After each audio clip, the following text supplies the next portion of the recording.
뭐든지 예수님께 하려면 예수님이 응답하시고 평안을 주시고 함께 하신다고 성경이 말하고 있고 그게 진리라고 우리는 고백합니다. 그러면 남은 것은 하나, 순종하는 거죠. 믿는 겁니다. 그리고 나아가는 겁니다. 얼마나 나아가는지는 그 사람의 믿음에 달려 있습니다. 믿으면 나아갈 것이요. 믿지 못하면 바쁘고 피곤하고 힘드니까 나아가지 못할 것입니다. 그러나 여러분, 나아가실 줄로 믿고 은혜 받으실 줄로 믿고 올 한 해 2025년은 하나님의 은혜로 충만한 여러분과 여러분의 가정과 여러분의 사역이 가득하시기를 예수님의 주님의 이름으로 축복합니다. 자, 설날입니다.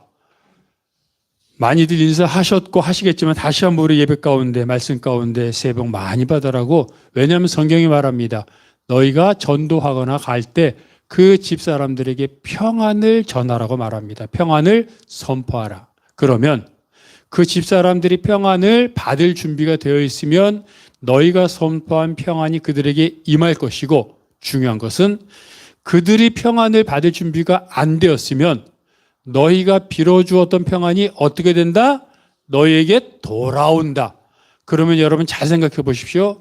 우리가 아는 사람, 믿는 사람에게도 평안을 전해야겠지만 전하면 그 평안이 어디로 갑니까? 그 사람한테 갑니다. 당연히 그래야겠지만 한편으로 좀 아까운 생각이 들죠. 그러면 어떻게 됩니까? 믿지 않는 사람, 평안을 받아들이지 않을 사람, 정말 이 세상에서 세계 막 사는 사람, 막 화내는 사람, 전도하면은 무시하는 사람, 이 사람들에게 가서 평안을 전하면 그 평안이 나에게 오는 것이기에, 그래서 이게 바로 하나님의 말씀이 진리인 것이, 예수님을 믿으면 모든 사람에게 평안과 감사와 축복의 말을 하면 그게 다 나에게 돌아온다는 겁니다.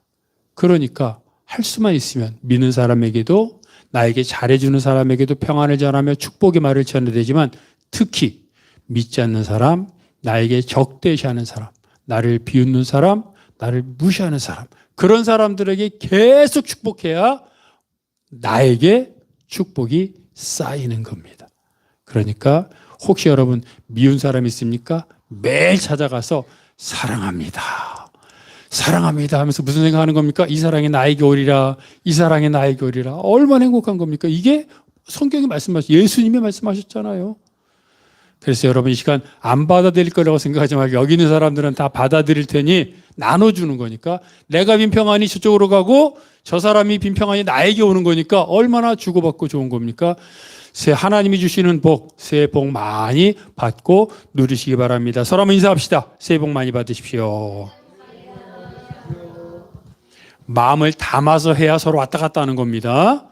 그래서 정말 이번 설 연휴에 우리 또 집사님 몸도 아프고 또 피곤하기도 하고 또 사실은 마음속에 이런저런 고통과 기도 제목이 얼마나 무궁무진합니까? 그죠? 그렇지만 그럼에도 우리가 집안에서 머리 싸매고 끙끙 앓아 눕지 않고, 아픈데도 고민이 많은데도 하나님 앞에 나와서 예배 드릴 수 있는 이유는 내가 할 수 있는 게 아니고, 내가 노력한다고 되는 게 아니고, 하나님이 후 하시면 만사 끝장이라는 걸 알기 때문에 왔으니 이 시간 하나님이 은혜를 가득 채워주실로 믿습니다.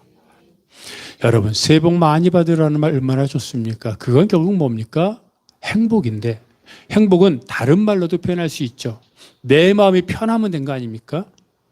평안이죠. 그게 편한 게 아니라 마음이 평안을 누리면 되는 겁니다. 거기에다가 더 추가한다면 지금 현재 내가 평안을 누리고 내 미래에 소망이 있고 희망이 있고 그러면 되는 거 아닙니까?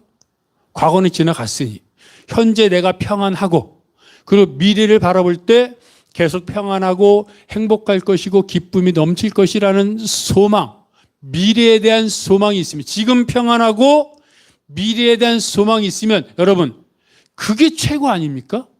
거기에 어떤 사람은 돈이 있기도 하고 없기도 하고, 어떤 사람은 건강이 있기도 하고 없기도 하고, 어떤 사람은 사회적으로 높은 지위에 있기도 하고 어떤 사람은 그렇지 않기도 하지만 중요한 것은 여러분 돈이 많고 사회적 지위가 높다고 행복한 것은 아니고 또 돈이 없고 사회적 지위가 낮다고 행복한 것도 아니고 무엇이 많고 적고 사회적 지위가 높고 낮은 것은 편리함이나 그런 것들에는 차이가 있어도 평안과 행복에는 큰 영향은 없다는 것을 우리가 알기에 정말로 우리가 누리는 것, 새해를 맞이하여 우리가 원하는 것은 평안하고 나뿐만 아니라 나와 관계된 모든 가족들이 평안하고 그들이 미래를 바라볼 때 암울한 것이 아니라 지금은 안개가 눈앞에 있는 것 같아도 반드시 안개가 거치리라. 그리고 내 앞에 혹시나 자갈밭이 있고 혹시나 내 앞에 비포장도로가 있어도 걸어가는 순간 그것이 다 바뀔 것이다라고 하는 확신, 소망이 있는 것, 그것을 믿는 것이 가장 큰 행복인 줄 알고 그렇게 살아가고 그렇게 원하는데 여러분 감사하게도 우리가 오늘 읽은 하나님이 말씀하시기를 오늘 읽은 말씀의 맨 마지막에 뭐라 그랬어요? 여호와의 말씀이니라. 여러분 하나님이 약속하신 거예요. 내가 말했다. 도장 쾅. 하나님이 말씀하셨습니다. 근데 하나님이 뭐라 그랬어요? 너희들을 위한 내 생각이 뭐냐면 평안이고 미래이고 희망, 소망이다. 얼마나 행복합니까? 이 말을 들으니까 문득 시편 23편의 말씀이 생각이 납니다. 시편 23편 하면 여러분 저절로 눈이 감겨지지 않습니까? 여호와는 나의 목자시니 내게 부족함이 없으리로다. 믿지 않는 사람도 믿는 사람도 이 말을 들으면 나도 모르게 눈을 감고 사람마다 떠올려지는 예수님이 품에 딱 어린 양을 안고 있고 푸른 풀밭에 풀을 뜯어먹는 양들, 물가에서 물을 마시는 양들, 이런 모습들이 떠오르지 않습니까? 이렇게 될 것이라는 겁니다. 근데 여러분 우리가 아는 것처럼 시편 23편의 말씀은 이렇게 목가적이고 평안하고 좋은데 사실 23편의 현실은 그렇지 않았다는 겁니다. 내가 부족함이 없을 거야 라고 확신했고 믿었지만 현재 상황, 내 암울한 현실은 뭐였냐면 시편 23편에 계속 나오기를 사망의 음침한 골짜기와 또 뭐라고 말합니까? 원수의 목전에서 수많은 원수들이 나를 해치려고 몰려와서 어디에 있습니까? 내 눈앞에 있습니다. 내 눈앞에 푸른 풀밭과 맑은 시냇물이 있는 게 아니라 나를 해치려는 원수들이 수많은 때가 몰려와 있는 상황입니다. 그러니까 뭐예요? 사망의 음침한 골짜기예요. 근데 시편 23편의 저자인 다윗은 그런 상황에서 뭐라 그럽니까? 사망의 음침한 골짜기에서 주님이 나를 지켜주실 것이다. 원수의 목전에서 하나님 나에게 잔치를 베풀어 주실 것이다. 그러니 나에게 부족함이 없을 것이다. 여러분 잘 아셔야 됩니다. 지금 내가 건강해서 내가 원했던 내가 시작했던 사업이 잘 돼서 생각하지 않았던 회사에서 승진이 되어서 내가 부족함이 없구나 이게 아니라 지금 내가 나를 해치려고 하는 수많은 원수가 나를 죽이려고 칼과 창을 들고 서 있는데 그래서 내가 사망이 바로 내 옆에 있구나라고 하는 암울한 바울이 말한 것처럼 마치 사망 선고를 받은 상황인데 그럼 죽는 거 아닙니까? 좌절, 절망, 낙담, 불평, 답답함, 스트레스 이게 정상 아닙니까? 그런데 다윗은 말합니다. 그런데 여러분 그런데 주님이 그 상황 속에서 내게 잔치를 베풀어 주시고 나에게 그 모든 상황들과 사람들이 보란 듯이 나에게 기름을 부어 주십니다. 그래서 내가 부족함이 없습니다. 이게 시편 23편의 말이라는 겁니다. 여러분 그러면 보십시오. 예배드리고 있는 여러분의 현실을 쫙 보십시오. 몸은 아프고 마음속에는 이런저런 고민 덩어리가 쏙쏙 마치 두더지 게임처럼, 그죠? 두더지 딱 때리면 다른 데서 톡 튀어나오고, 딱 때리면 다른 데서 톡 튀어나오고. 두더지 게임은 하나씩이라도 튀어나오죠. 이건 두 개, 세 개가 툭툭툭툭 튀어나오니 어떤 것은 바위 같은 근심 덩어리, 할 수 없는 이런 상황. 근데 무슨 평안이고 뭐가 미래고 소망이야, 이런 생각을 하지 않습니까? 근데 본문 말씀을 잘 읽어보니까 여러분, 하나님이 뭐라 그러셨습니까? 하나님 말씀하시기를 오늘 보면 11절에서 분명히 말씀하셨는데 이렇게 말씀하셨죠. 너희들을 향한 내 생각. 여러분, 하나님 뭐라 그랬어요? 여러분의 지금 너희들의 현실이 평안이라고 말하지 않았어요. 너희들을 향한 나의 생각. 근데 이 생각이 뭐냐면 너희들을 향한 나의 생각, 나의 뜻, 그리고 영어로는 성경이 이렇게 써 있기도 합니다. 플랜. 너희들을 향한 나의 계획은 평안이고 미래고 희망이고 소망이다. 그러니까 현실이 평안하다는 게 아닙니다. 현실은 지금 뭐예요? 오늘 본문 예레미야는요, 남유다, 이스라엘이 북이스라엘과 남유다로 나뉘었잖아요. 북이스라엘은 현재 본문상으로 보면 북이스라엘은 이미 멸망했어요. 남유대가 그나마 남아있는데 이것도 우리가 역사적으로 아는 것처럼 바벨론에 의해서 멸망당하는데 멸망당하기 바로 직전이에요. 그래서 바벨론이 하도 많이 침략을 해가지고 남유다는 이름만 있고 껍데기밖에 없어요. 껍데기만 있어요. 그리고 이제 조금 후에 멸망합니다. 그리고 오늘 본문을 쓴 예레미야도 포로로 끌려갑니다. 이게 무슨 평안이에요? 이게 무슨 미래가 있어요? 다 끝난 거죠.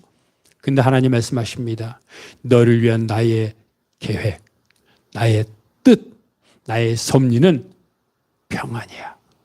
지금 힘들지만 평안하게 내가 만들어 줄 거야. 여러분 잘 보셔야 돼요.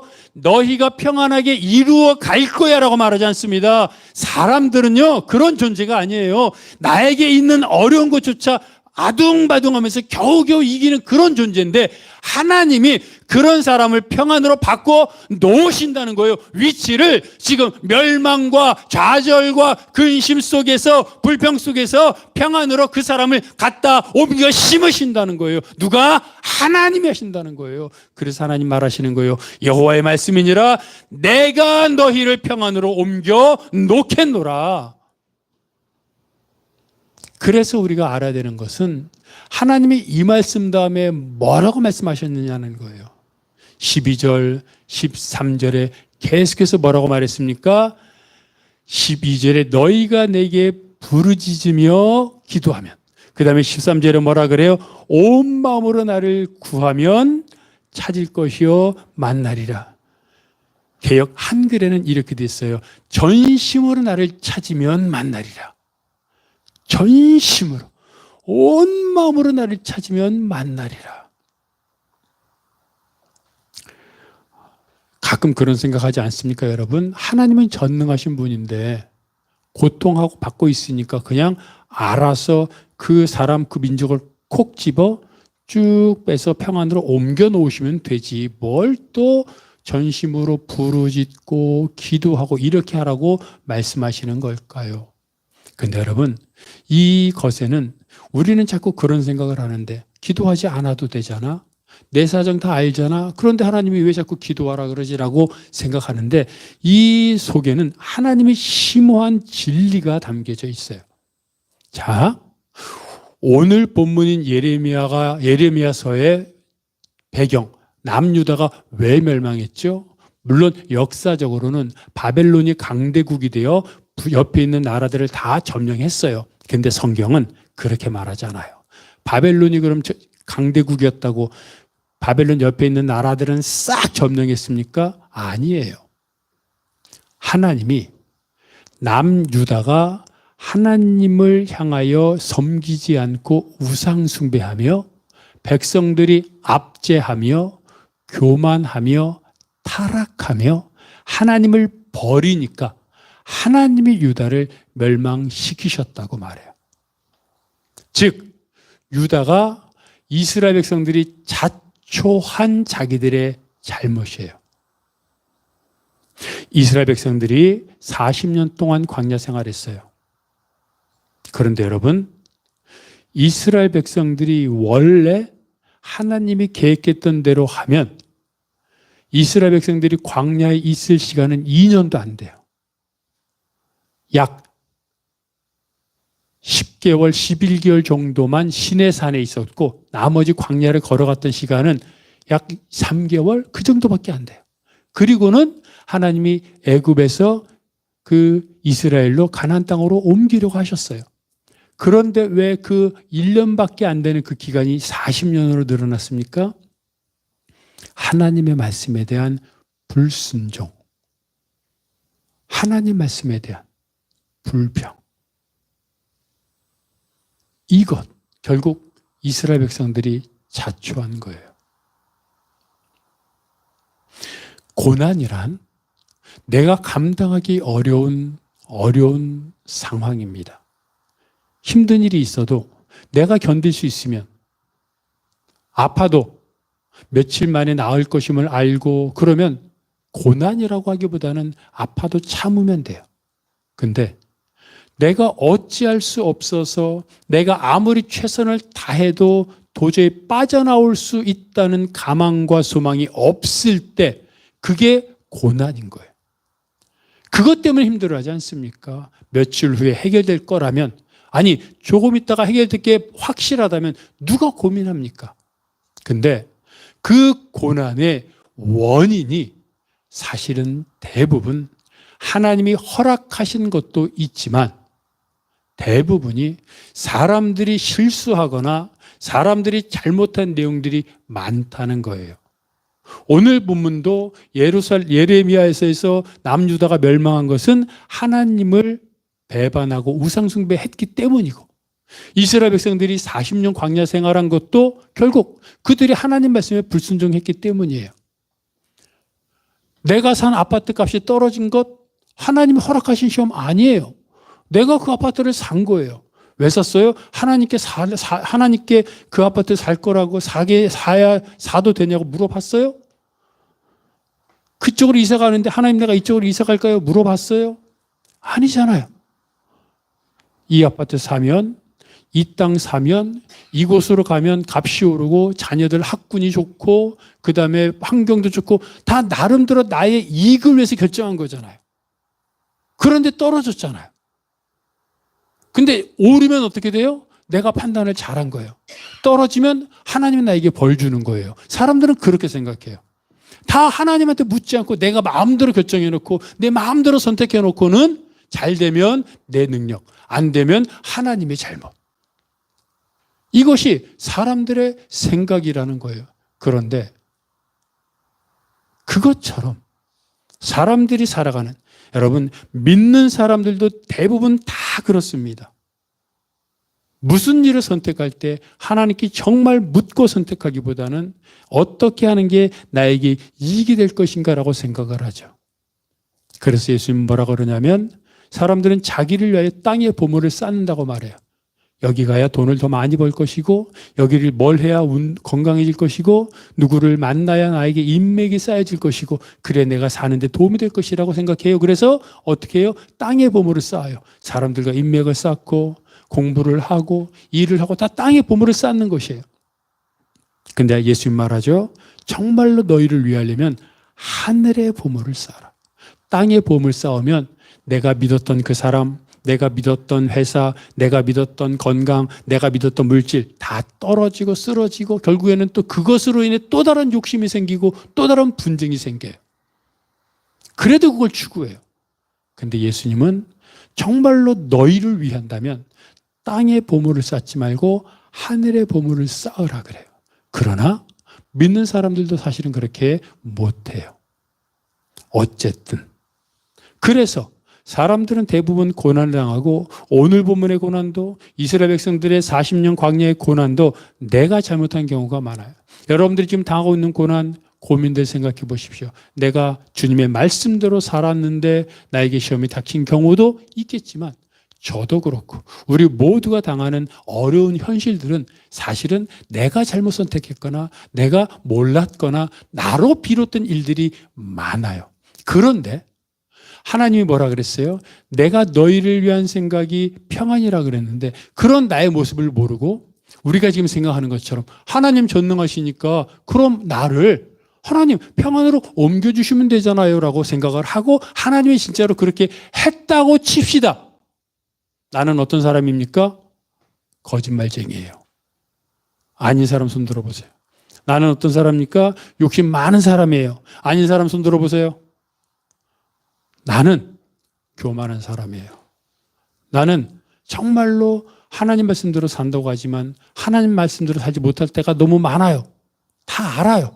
근데 그런 내가 그대로 있고 상황이 고난이 없어지고 형통한 유토피아가 됐다고 칩시다. 그럼 가난했던 내가 돈이 많아진 거예요? 몸이 아팠던 내가 건강해진 거예요? 별 볼 일 없던 내가 사회적인 지위가 높아졌고 권력이 세졌어요. 근데 나는 그대로 있어요. 여전히 욕심이 많고 교만하고 나 중심 자기 사랑하는 나예요. 근데 그랬던 내가 돈이 많아지고 권력이 세지고 그리고 사람들로부터 인정받고 그러면 그 내가 어떻게 살겠어요? 여러분 잘 생각하셔야 돼요. 내 모습 교만하고 탐욕이 많고 그리고 내 안에 정말로 나의 중심, 자기 사랑으로 가득 차 있는 내가 물론 덜한 사람도 있을 테니까 여러분 혹시 내가 그 사람이라면 이해하세요. 근데 많은 경우의 사람들이 내가 교만 덩어리고 욕심 덩어리고 내가 자기 자기 사랑으로 가득 차 있는데 근데 내가 돈이 없었는데 수많은 돈이 생겼어요. 그 돈 갖고 뭐 할까요? 권력이 생겼어요. 그 권력 갖고 뭐 할까요? 사회적으로 인정받았어요. 내가 말만 하면 사람들이 다 따라하고 그렇게 돼요. 그럼 내가 그걸로 뭘 할까요? 착한 일 할까요? 하나님 일 할까요? 아니요.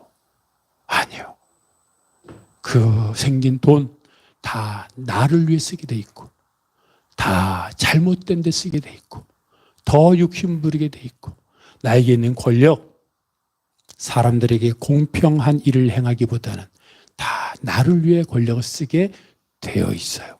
왜요? 내가 안 변했기 때문이에요.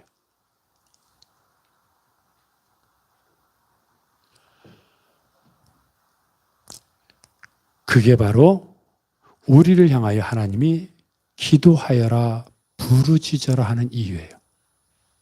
부르짖는다는 건 뭐예요? 하나님 우리 부강하게 해주세요. 통일시켜 주세요. 독립시켜 주세요. 이걸 말하는 게 아니에요.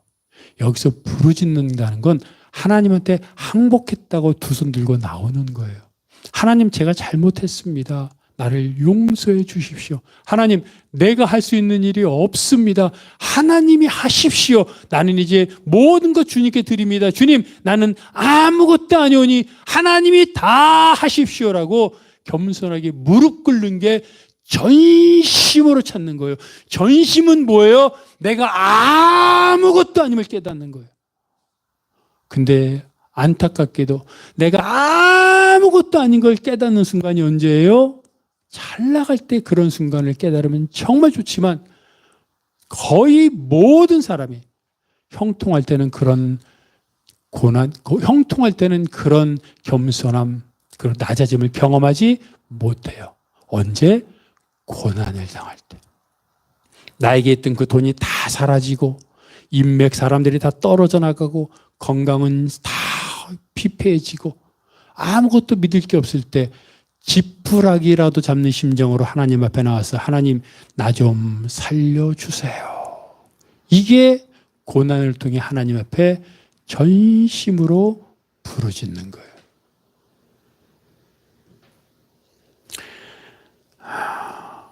정성자 권사님이라는 분이 있습니다.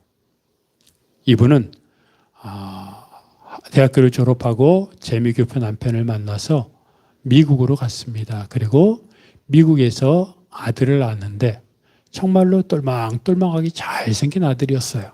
10개월쯤 되었을 때 병원에 갔는데 병원에 무슨 예방주사 맞으러 갔는데 의료 사고가 났어요.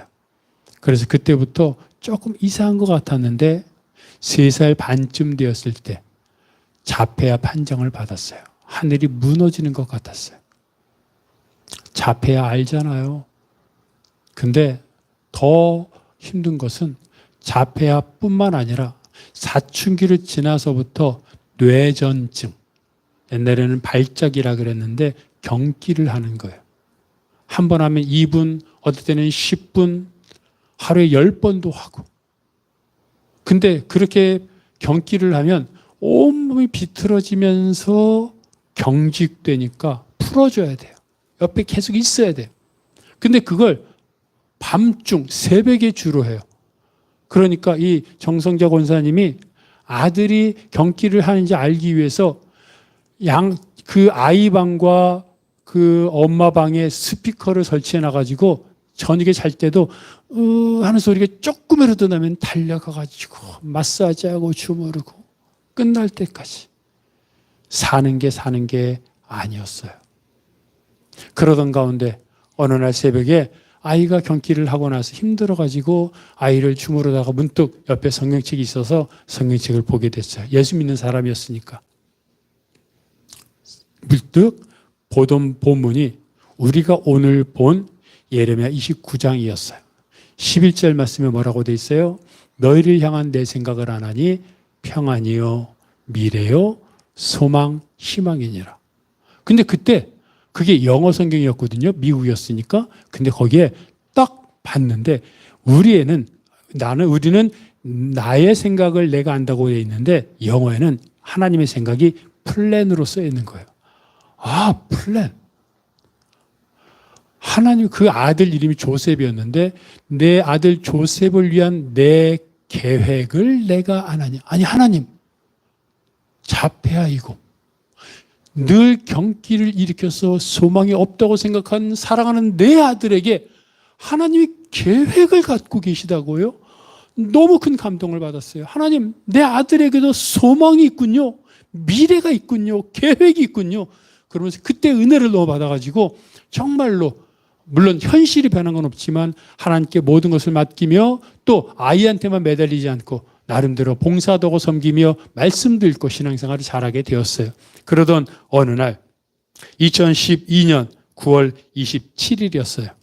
이 조셉이라는 아이가 수영을 되게 잘했고 좋아했어요. 그래서 스페셜 올림픽 팀 선수였어요. 그 장애 우들이 벌이는 올림픽 거기 수영 선수였는데 그날도 수영 연습을 위해서 갔어요. 근데 몇 시간 후에 병원에서 전화가 왔어요. 이 조셉이 병원에 응급실로 실려왔다는 거예요. 가봤더니 수영장에서 수영을 그렇게 잘하는데 2-3시간 동안 수영을 하면 밖으로 나오지를 않는데 수영하다가 물속에 잠겼어요. 어떻게 수영을 잘하는데 잠겼을까 생각해 보니까 경기를 일으킨 거예요. 거기 있던 코치들과 많은 사람들은 이 아이가 수영을 워낙 잘하니까 아무 신경을 안 썼던 거예요. 그리고 몇 분 동안 그 물속에 있으면서 결국 엄마랑 인사도 하지 못하고 세상을 떠났어요. 하나님의 은혜를 받았잖아요. 하나님이 우리 조셉을 향한 플랜, 계획이 있구나 깨달았잖아요. 하나님 우리 조셉을 통해서 얼마나 쓰시려고요. 이 조셉은 이런 아이였대요. 그 자폐아이고 그러니까 만나는 사람마다 이렇게 했는데 How are you? My name is Joseph. 뭐 이러면서 거기까지만 잘한대. How are you? My name is Joseph. 그 다음부터는 못하는데 거기까지는 유창하게 한대요. 그런 아이. 얼마나 순수하고 맑아요 아이들이. 근데 그 아이를 데려갔는데 마지막 인사도 못하고 데려가니까 너무 힘들었어요. 날마다 눈물만 나오고 그리고 장례식이 끝난 후 얼마의 시간이 지나서 여름 휴가를 갈 계획을 짰었는데 사실은 이 아이가 사고를 당하기 전에 아이가 수영을 좋아하니까 아이가 수영을 할 수 있도록 다른 자녀들도 있는데 수영을 하는 곳으로 바닷가로 여행을 잡아놨던 거예요. 근데 그때가 됐어요. 아이는 장례 일정까지 다 마쳤어요. 가고 싶겠어요? 안 간다고 했는데 남편이 말해요. 다른 아이들도 생각해야지. 보니까 다른 아이들이 다 풀이 죽어 있고 막 이런 상태가 돼 있어요. 그래서 그 아이들을 생각하여 계획대로 여행을 떠났어요. 가서 해변에 도착해서 숙소에 짐을 풀고 이제 자려고 하는데 파도 소리가 너무 크게 들리는 거예요. 야, 저 파도 소리, 우리 조셉이 저 파도 속에서 수영을 정말 잘하고 좋아했는데 막 기뻐했던 모습이 떠오르면서 도저히 잠이 오지 않는 거예요. 그래서 침대에서 내려와 울면서 하나님 앞에 기도했어요. 하나님, 저도 조셉 따라가고 싶어요. 하나님, 저 좀 어떻게 해주세요. 하나님, 왜 조셉 데려갔어요? 계속 하나님 앞에 기도했어요. 근데 기도하다가 문득 거기에 성경책이 있는 것을 보고 봤던 예레미야 29장 11절 말씀을 또 봤는데 문득 11절 말씀만 보이는 게 아니라 12절과 13절이 보이는 거예요. 거기 뭐라고 되어 있다고요? 너희가 전심으로 나를 찾으면 만나리라. 그래서 이 엄마가 정성자 권사님이 하나님, 내가 정말 하나님을 향해서 내가 부르짖습니다. 나를 좀 만나주세요. 나 죽을 것 같아 하고 정말 전심으로 하나님께 부르짖었습니다. 막 기도했습니다. 그러다 잠이 들었어요. 꿈을 꿨는데 아들 조셉이 나타난 거예요. 아들 조셉이 늠름한, 이렇게 말합니다. 마치 사과한 생도처럼 늠름한 모습으로 활짝 웃으면서 엄마를 싹 껴안아주고 등을 두드려 주더래요. 그러면서 이렇게 말을 하더래요. 엄마, 수고했어. 고생 많았지? 와, 이렇게 말해주는데 그 꿈속에서 그 조셉의 얼굴을 만지고 그 조셉을 막 부둥켜 안고 막 이러는데 그렇게 엄마 수고 많았어. 고생했지. 늠름한 모습으로, 웃는 모습으로 그 상황에서 꿈이 깼어요. 그래서 남편에게 우리 조셉이 좋은 데가 있어. 나에게 이렇게 말했어. 내가 만졌어 막 하고 너무 좋았어요. 그리고 아침에 깼잖아요. 그날이 주일이었어요. 그래서 주일인데 원래 교회 다녔으니까 또 조셉을 또 꿈에서 만났으니까 교회 가야지. 교회가 어딘지 막 알아봤더니 흑인들이 다니는 교회가 있었어요. 80명 정도 되는 교회였는데 그 교회를 갔어요. 일찍 갔어요. 근데 흑인들 교회가 원래 그렇잖아요. 막 춤추고 막 그렇잖아요. 너무 뜨거웠어요. 더운 나라이고 너무 뜨겁고 막 그랬는데 그때 가가지고 하나님 앞에 계속해서 주여 할렐루야 좀 꿈속에서라도 보게 해주시니 감사합니다 라고 말했어요. 근데 그때 이 정성자 권사님 귀 속에 강한 우레와 같은 소리가 계속 들리는 거예요. Blood of Jesus. 미국이잖아요. Blood of Jesus. 계속 몇 번이나 그런 말이 들리는 거예요. 예수의 보혈. 예수의 보혈. 그래서 눈을 감은 채로 이게 무슨 소리지? 무슨 소리지? 무슨 소리지라고 있는데 갑자기 눈앞에 환상이 보이는데 예수님이 십자가에 달려서 계시면서 머리에 있는 가시관으로부터 피가 뚝뚝뚝뚝 떨어지는 모습. 그런데 그 피가 이 정성자 권사님의 머리부터 시작하여 몸을 관통하여 바닥까지 쫙 흘러내려가는 그 환상을 보게 됩니다. 그러면서 여행지에 도착했을 때 입구에서 봤던 요한복음 3장 16절 말씀이 확 보였어요. 하나님이 세상을 이처럼 사랑하사 독생자를 주셨으니 이는 그를 믿는 자마다 멸망하지 않고 영생을 얻게 하려 하심이니라. 이게 거꾸로 생각이 되는 거예요. 예수님이 십자가를 지셔서 내 아들 조셉이 구원받았구나. 십자가를 지실 걸 알고서도 하나님이 예수님을 보내셨고 예수님은 당신이 십자가를 질 걸 알면서도 이 땅에 오셨고 그것으로 인해 내 아들이 조셉이 구원을 받았구나라는 생각을 하니까 너무 감격스러워가지고 도저히 참을 수가 없는 거예요. 할렐루야 할렐루야 외치면서 하나님 앞에 찬양을 하고 그때 하나님의 은혜 가운데 푹 빠졌었다고 얘기를 합니다. 그러면서 그때 하나님이 이런 마음을 주십니다. 너 아들 조셉을 내가 데려갔는데 조셉을 사랑하는 그 마음으로 이 땅에 있는 많은 지체 아들, 그들을 마치 아들처럼 품고 그들이 일할 수 있는 그런 기회들을 너가 만들어 주겠니? 라는 그런 마음을 갖게 되고 그런 음성을 듣게 됩니다. 이 아들 조셉이 죽기 전에 사실은 이제 32살에 죽었는데 이 아이가 일할 수 있는 직장을 어떻게 만들어 줄 수 있을까 해서 아이를 조셉을 위해 카페를 만들어 주자라고 생각하고 있던 상황이었어요. 근데 아이가 떠났잖아요. 그래서 멈춰졌는데 이 환상과 은혜를 경험하고 나서 그래, 조셉은 떠났지만 조셉과 같은 사람들을 위해 이런 일자리를 만들어 주자라고 해서 만든 것이 조스 테이블이에요. 조셉의 조스 조의 테이블. 그래서 이게 지금 극동방송 신사옥에도 있고 그다음에 또 뭐 다른 교회에도 있고 여러 가지 몇 군데 있고 애틀란타에도 있고 그렇게 시작을 해서 장애인과 비장애인이 함께 일하면서 장애인들에게 기회를 주는 그런 역사, 그런 일들이 이루어지고 있다고 말을 합니다. 그러면서 이 정성자 권사님은 말합니다. 내 안에 슬픔이 있었고 내 안에 부담이 있었고 내 안에 죽고 싶은 마음이 있었는데 이 변화를 통해 만남을 통해 이제는 그것이 기쁨이 되었습니다. 감사가 되었습니다. 나는 행복합니다. 라고 말합니다. 정성자 권사님의 아들이 살아났다면 얼마나 좋았을까요? 근데 그것이 아니에요. 비극으로 끝났어요. 그런데 그 비극 속에 하나님을 찾았고 하나님을 만났을 때 아들은 하늘에서 평안을 누린 것을 알게 되었고 그리고 예수 그리스도의 사랑을 보혈을 경험함으로 인해 인생이 변한 거예요. 하나님은 오늘 본문을 통해 너희를 향한 내 생각은 평안이요 미래요 희망이라고 말해요. 이것은 단순히 추상적인 말이 아니에요. 지금 내가 죽음과 같은 차라리 죽는 게 나은 것 같은 상황 속에서 힘들고 어려워할 수 있어요. 왜요? 내 힘으로 안 되니까. 근데 여러분 뭐든지 그래요. 하나님 오늘 말씀하시잖아요. 지금 멸망과 죽음과 같은 상황에서 평안으로 바뀌는 건 내가 하는 것이다. 너가 하는 게 아니라 내가 하는 것이야. 그럼 너가 할 일은 뭐냐? 너의 낮아짐을 통해 내 앞에 나와 부르짖는 것이다. 단순히 하나님 해결해 주세요가 아니라 하나님 내가 잘못했습니다. 하나님 내가 죄인입니다. 하나님 내가 하나님 앞에 모든 것을 드립니다라고 하나님 앞에 바짝 엎드렸을 때 하나님을 찾고 또 찾았을 때 하나님 앞에 나를 드렸을 때 겸손함으로 나갈 때 하나님이 나의 그런 모습을 보시고 은혜를 베푸셔서 멸망에서 죽음에서 결핍에서 형통과 풍성으로 평안으로 이끌어 주신다는 겁니다. 예레미야의 이런 고백 실제로 어떻게 됐습니까? 70년 후에 이스라엘 백성 돌아왔습니다.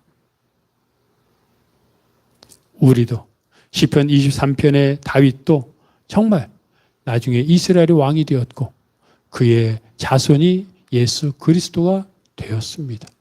우리도 지금 힘들고 어렵고 좌절과 궁핍 가운데 있을 수 있습니다. 그러나 이것을 노력하지 말라는 의미가 아니라 하나님 앞에 나아가 하나님 앞에 내 모든 것을 드릴 때 하나님이 나를 보시고 은혜를 베푸셔서 회복시키시고 평안을 주시고 미래에 대한 희망을 주신다는 것을 다시 한번 깨닫고 주님 내가 주님 앞에 나아가 주님 앞에 바짝 전심으로 엎드리겠습니다. 그래서 나도 하나님을 경험하고 은혜 가운데 형통하고 풍성한 하나님의 은혜를 누리겠습니다. 결단하는 그리고 회복되는 치유되는 여러분이 되시기를 바랍니다. 이제 우리 말씀을 기억하면서 다 함께 일어나셔서 이 산지를 내게 주소서 함께 찬양하겠습니다.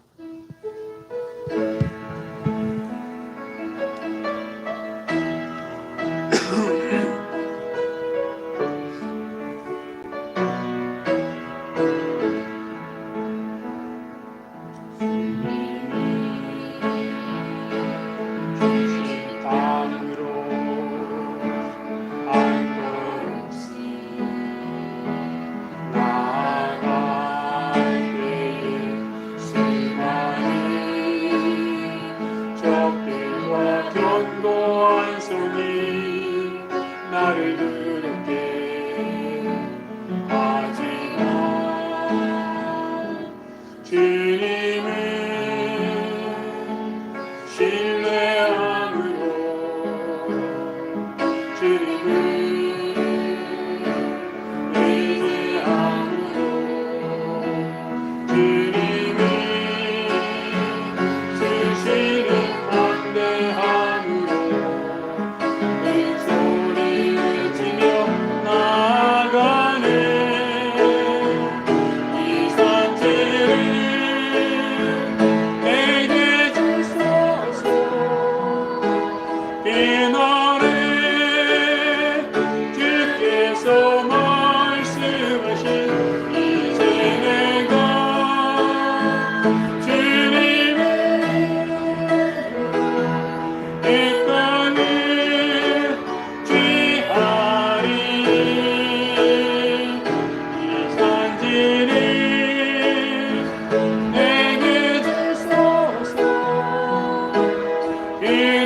오늘 본문은 나라가 멸망하는 순간이었습니다. 예화를 드렸던 그 권사님에서는 아들이 죽는 엄청난 비극적인 사건이었습니다. 하지만 그런 비극 속에서, 절망 속에서 하나님을 전심으로 온 마음으로 찾고 찾았더니 평안과 미래와 희망을 얻게 되었고 회복되었고 결국 하나님을 찬양하게 되었습니다. 나도 그래야 합니다. 지금 비극적인 것만 보고 절망할 것이 아니라 비극이 아닌 하나님의 손길을 보고 하나님의 음성을 기대하며 하나님 앞에 나가 전심으로 온 마음으로 부르짖어 하나님을 경험하고 하나님과 동행하는 형통한 그리고 회복되는 삶을 살겠다고 결단하면서 함께 통성으로 기도하겠습니다. 하나님 아버지, 오늘도 하나님 앞에 나왔습니다. 하나님의 은혜 앞에, 하나님의 말씀 앞에 나를 던지게 하여 주시고, 하나님 예레미야가 또 많은 사람들이 절망적인 상황 속에서 하나님 앞에 나아가 하나님께 부르짖으며 하나님을 찬양하였던 것처럼 우리도 하나님의 말씀을 기억하며 하나님께 영광 돌릴 수 있도록 도와주시옵소서. 현실이 암울하더라도, 현실이 너무나도 절망적일지라도 그것에 반응하지 않게 하시고 오직 하나님의 음성에 귀 기울이며 하나님의 얼굴에 눈 반짝 뜨며 그리하여서 정말 하나님의 말씀 가운데 믿음으로 순종하게 하시고 온 마음으로 전심으로 부르짖어 우리의 모든 삶을 하나님 앞에 드리는 역사가 있게 하여 주시옵소서. 설 명절입니다. 이런 명절을 통해 다시 한번 하나님의 은혜를 마음껏 묵상하며 누리며 전하는 귀한 시간이 될 수 있도록 도와주시옵소서. 하나님이 역사하소서. 하나님 불쌍히 여기소서. 하나님 살려 주옵소서. 우리를 하나님의 은혜로 채워 주시옵소서. 하나님 도와 주시옵소서.